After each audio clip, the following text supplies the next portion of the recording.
Hi, it's Friday again, and welcome to another episode of the Gamers Table Independent Edition. This week, we're reviewing Chimera Isle. The players are chimeras, these impossible creatures on an uncharted island somewhere that, like creatures in the real world, are driven to compete in a Darwinian sense for control of the island's scarce natural resources. On a small island in the Pacific live strange creatures like none other, uncharted and untouched by man. Chimera Isle might seem a paradise, but even in paradise, the law of the jungle is absolute. Survival is a daily struggle, and only the strong survive. The game actually takes place in the natural world. It is a game of natural selection for 3 to 6 players of all ages. No matter how many players you have, all 6 player boards are in use. This is definitely a very social game. All your chimera are going to be made of 3 body parts: your head, the body, and the tail. This is a head. All of them have a different trait. This one's got the bully trait. This is the unexhausted side. When you use it, you flip it to the red showing, and that means it's been used up.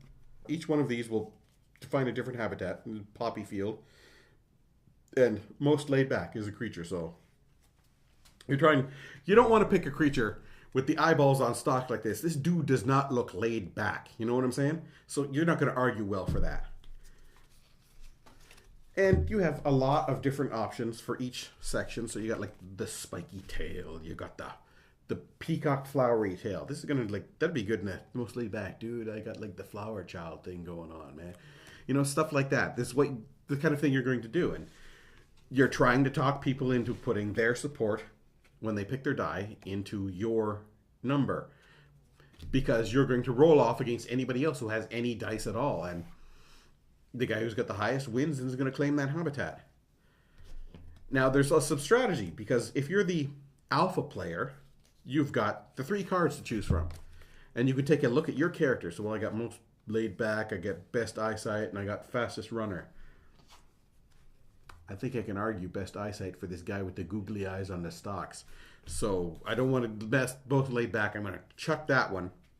We're going to use best eyesight, and we'll leave fastest runner for another time. Let somebody else deal with that, because my legs aren't all good. They're little stubby legs, or I got fins instead, so I'm never going to get fastest runner. The general idea here, you're trying to get these habitat cards. Whoever's got the most habitat cards and who is generally highest on everyone else's friend track, on everyone else's chimera card, will gain the most points and win the game. There is your table for your point scoring at the end of the game for generally your friend's track here, and this section really doesn't matter too much. You're going to lay out I think it's 3 what do you call them again?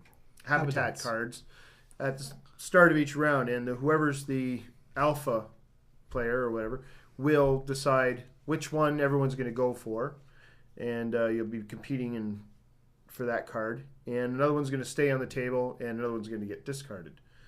And the one that you're going to go for, compete for the habitats with, pretty much, and other bonuses, is where your chimeras come in. So they do this essentially by arguing over which creature has the best criterion, meets the criterion to compete in a given habitat. It could be that they're arguing over who is the best bug catcher, or who is the best climber, or who is the most aerodynamic.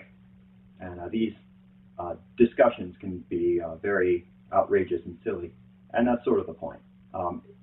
This game has a lot of social components to it. I guess So feathery you look and at this frail. guy and say, he's Yeah. got 6 legs. He's fastest, yeah. Now, the reason that's important, not just to try and make yourself look good, Right. but to get the other people to vote for you. Because in secret, they will all take the die that they have that is their color and change the face to whichever one of you They're in here. they're going to vote for. Maybe they're going to vote for you, maybe they're going to vote for somebody else. They change it to that number, and then everybody reveals it. And whoever voted for you, you get their dice to roll. And if you win the combat, when they're handing out the favors, all the people who supported you will get favors. There's a lot of discussion. You could crack a lot of jokes over the wacky looking chimeras you can have. The artwork in this game is very good. Well, everything but the habitats. The habitats, they all seem to be done in the same Photoshop filter or filters. They all look like a bunch of, everything's covered in plush rugs or shag rugs or whatever. Not plush, shag rugs. And some of the images are just so fuzzy and furry, you can't tell what they are. So that's not the best. But the creatures and the cards, the other components, the artwork is very good. Yeah. So the favors are pretty strong. My guy's got wheels. I'm if faster. If you're the highest on the friend track, the higher you are on the friend track determines which pick you get. Mm-hmm. So if you get to pick first, you can just take a free habitat card, or you can move up on this friendship track, or this you can get the alpha male, which you get to choose which habitat card you're going for, and you can rest your abilities here. The ones with which would refresh them after they've been used. Whatever your allies don't take, the actual victor takes the rest of the favors. Yeah, and the losers just get to which are the only one with the asterisk, because you can't move up your own friend track because you're not represented there. And the evolving part, if you're a loser, you didn't get anything, you're just going to maybe take another trait card and replace whatever section is on your Chimera, and it'll be ready for use. And now for the gaming news. The Game Crafter has now added the 1980s-style Roman numeral risk parts to its line of parts available for customizing your own games. If you're looking for something like that, you can check it out in the shop page under parts. So I guess wrapping up for Chimera Isle. I give Chimera Isle a 6.5. Theme is your weird creatures on a weird island somewhere fighting it out to be the king of Weirdville. Yeah. Theme pretty much sticks. That's what you're doing. And you're very sociable creatures that are going to fight each other and arguing about how I'm the prettiest creature because I got a teddy bear tail and flowers in my head. So easy to play. Oh, this one's got a bit of a learning curve to it. It's after you figure it out, after you've played a full game and scored it, then you start getting an idea of, okay, now this is what I should be doing. I should be trying to concentrate more on that favor track and getting up in the top 3 everywhere. Because if you're not in the top 3, you're not scoring anywhere. So you want to be in the top 3 on everybody else's track. So the moving up is the good thing to pick. Yeah. And fun to play. It's a social game. If you've got people who don't feel like socializing and arguing how this silly creature is more impressive in an area than that silly creature, you won't have fun. But if you're looking for a social game, you will have fun with it. So, well, you kind of want to be a little bit arguing. Yeah, but you don't want to just be saying, no, I don't think so. No, yeah. No, yeah. I just you want to get into just roll the dice. I gave Chimera Isle a 7. I enjoyed this game a lot. I mean, you want to play it 6 players, close to 6 players you can, because you don't want to be arguing for AI chimeras. It's like, that's kind of boring. You want everyone to argue for their own creature. Persuade. Because the AI creatures, they just roll the dice, and whatever they roll is who they support. I mean, if you're the highest on the friend track, you could choose to re-roll it again. Mm-hmm. But it's definitely shines with more people. You definitely want as close to the maximum number 6 as you can. It's a fun game. You know, I'm gonna give this a 7. It's pretty good. Very good job. Arguing might sound a little negative, you know, when you're playing this. It's a social game. You're persuading people and debating, persuading, and all that stuff. You're not sticking with the same creature all the time. There are opportunities to change it up. So if people start maybe picking cards that are always bad for you all the time or whatever, you might get some different sections going. You know, you might lose and then change up your character or creature. You know, there's different ways to win, and there's different cards or abilities on each of the sections. So trying different strategies and, you know, messing around with the other players. There's a bit of douchebaggery going on in this as well. It's very social. It's a social game. It's a very social game, for better or for worse.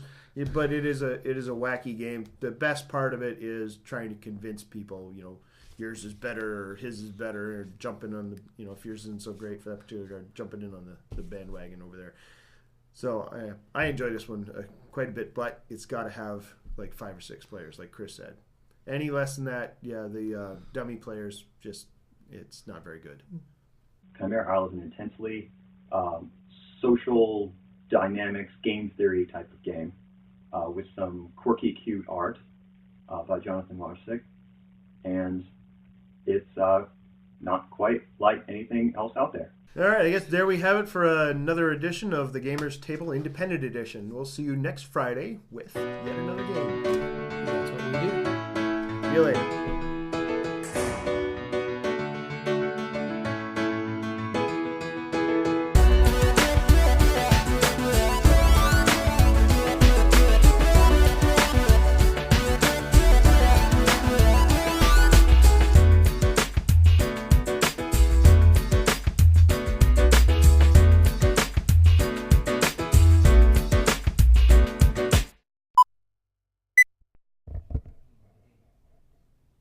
So, you didn't start the frickin' mic. Oh, I didn't start it.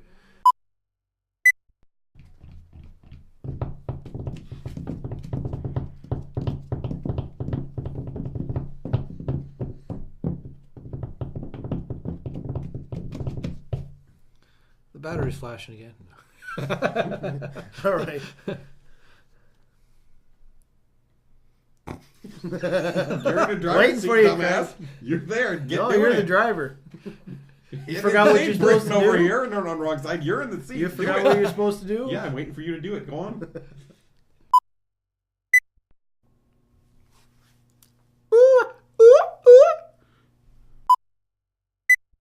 Hi, it's Friday again. Welcome to another epidemic.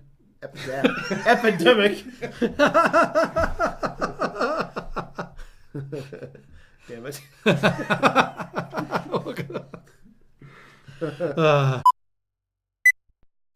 And if you are unlucky, you never get to the. Sorry, I'll restart that. Reset button. I've picked my thing, and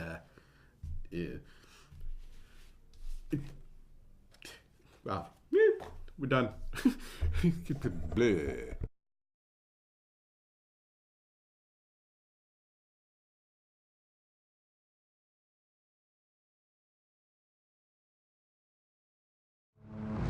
Hey, I'll seek Soft Hand. We bring you provisions. Kill! Soft Hand's hurt! He's not hurt. He's dead. Shut up, Far. He's dying. I'm amazed he survived this long. We've been tricked. Someone has been ahead of us every step of the way. I name you Thief of the Scroll. They killed Will Strongarm! I saw them! Oh, I'm sure they'll try for me next! Trace? Blackwings?